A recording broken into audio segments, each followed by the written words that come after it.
Hi friends, welcome back to our channel జషుషన్ను vlogs. అందరూ ఎలా ఉన్నారండి? బాగున్నారా? మేమైతే చాలా బాగున్నాం. మీరు కూడా బాగుండాలని మనస్ఫూర్తిగా కోరుకుంటున్నాను.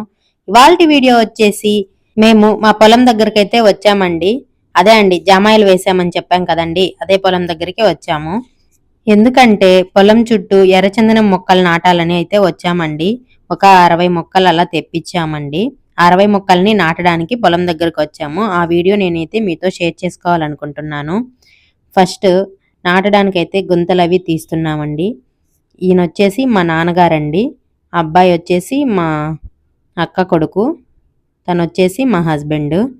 ఇవే అండి ఎర్రచందనం మొక్కలైతేను. ఇవన్నీ పొలం చుట్టూ అలా నాటడానికైతే వచ్చామండి. ఫస్ట్ అయితే ఒక అడుగులోతు గుంతలైతే తీసుకోవాలండి.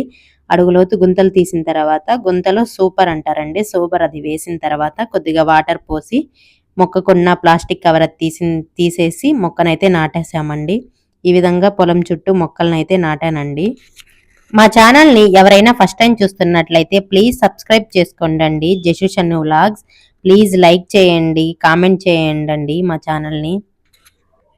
ఈ విధంగా నేను, మా నాన్నగారు, మా హస్బెండ్ అయితే మొక్కలన్నీ నాటామండి పొలం చుట్టూ. ఇప్పుడైతే నేను నాటబోయేది వచ్చేసి దాంట్లోనే వచ్చిందండి, ఇది రోజ్ వుడ్ అంట. ఆ మొక్క కూడా నాటాము ఒకటి, అది ఒకటే వచ్చిందండి, ఆ మొక్క కూడా నాటాము.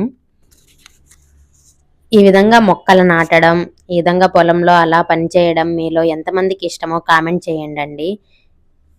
మా పొలంలో మేము ముందుగా నాటిన జామాయిల మొక్కలు కూడా బాగా ఇగురది పెట్టేసి మొక్కలైతే చాలా బాగున్నాయండి మొక్కలవి. ఈ మధ్య మా నెల్లూరు సైడు వానలవి పడడం వల్ల కొద్దిగా మందు అది వేసామండి. అంటే యూరియా దుక్కుపిండి అంటారు కదండి, అవి వేసాము. అవి వేయడం వల్ల కూడా కొంచెం బాగా వచ్చాయి. ఆ వీడియో నేనైతే మీతో షేర్ చేసుకోలేకపోయానండి. ఆ రోజు కొద్దిగా వీడియో మిస్ అయింది. నెక్స్ట్ ఏవి చేసినా మా పొలంలో ఆ వీడియో అయితే కంపల్సరీగా అప్లోడ్ చేస్తానండి. ఇవైతే నేను ముందుగా నాటామని చెప్పాను కదండి, ఒకసారి మామిడి మొక్క, జామ చెట్లు, నేరేడు అవి నాటామని చెప్పాను కదండి, అవి కూడా బాగా ఇగురవి పెట్టేశాయండి. ఇవన్నీ ఇంతకు ముందు నాటిన చెట్లు. అదిగోండి పనస చెట్టు, మామిడి చెట్టు అవి. మీకు ఈ వీడియో ఎలా అనిపించిందో కామెంట్ సెక్షన్లో కామెంట్ చేసి చెప్పండి. Please like, share, subscribe my channel. Bye అండి.